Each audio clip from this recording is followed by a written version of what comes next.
not sure if you've ever seen the old white rundown house with the broken windows, rotten wood, that's situated down the street in Damascus, next to the church and across the street from the baseball fields. You ever rode by and caught sight of the shadows that roam those halls?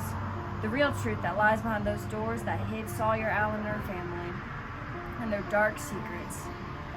Now, Sawyer Allen was a sweet and timid little thing.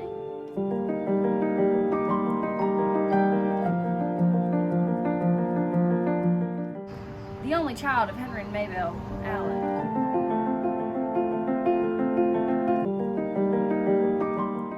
Now, her mama came to an unfortunate end when little old Sawyer wasn't about 11 years old or so. That poor youngin' was outside gathering eggs when she heard the awfulest racket from the house. She went running, but by the time she got to the house, her daddy was sitting on the ground, cradling her mother's head. It was a gruesome scene. The very night her mama died, ran about the witching hour. Sat up bolt straight in her bed, something had spooked her. She sat real still and she listened.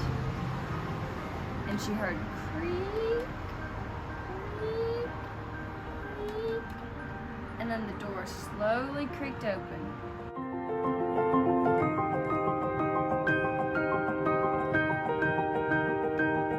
She craned her neck a little bit more and heard the whisper in her mama's voice calling out, saying, "Sawyer, help me. Be a good girl and help your mama."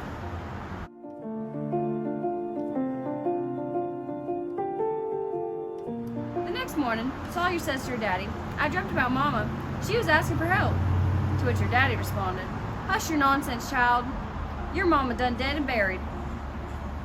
Sawyer didn't think much of it and went on with her day. Later that night, when Sawyer finally laid her head down to go to sleep, she heard the same faint noises as before. Creak, creak, creak.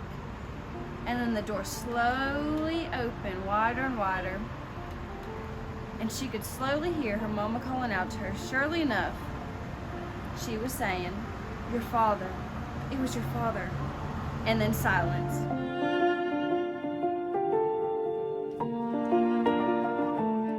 The night went on as usual, and the next morning she ran to her father's bedside to ask him what her mama's words meant. Sawyer's daddy raised his hand and saying, "Child." Sawyer didn't think much of it and went on with her day. Later that night, when Sawyer finally laid her head down to go to sleep, she heard the same faint noises as before. Creak, creak, creak. And the door slowly opened up, and the figure of her mother slowly was revealed. She sat down slowly, calling out to her mama. Surely enough, she heard her mother's voice call out and say, "Your father. It was your father." And then silence.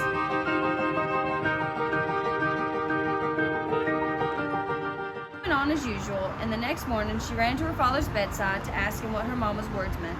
Sawyer's daddy raised his hand and screamed, "You don't know what you're saying, child," and went to strike Sawyer, but was soon stopped, and he went to try again, but was thrown backwards by a strong force, and after he couldn't, he screamed, "Little girl, go to your room."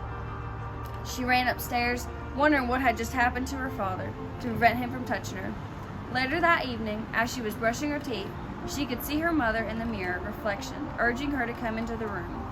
She turned to enter her room and followed her mother as she closed the door behind her, blocking off her father's entry to her room.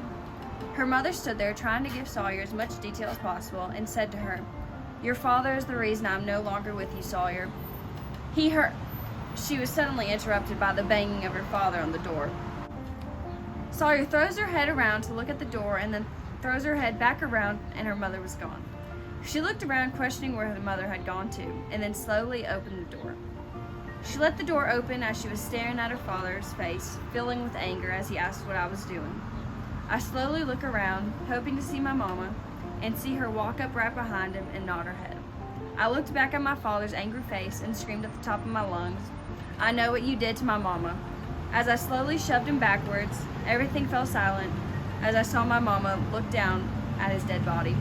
Now knowing, I gave her justice.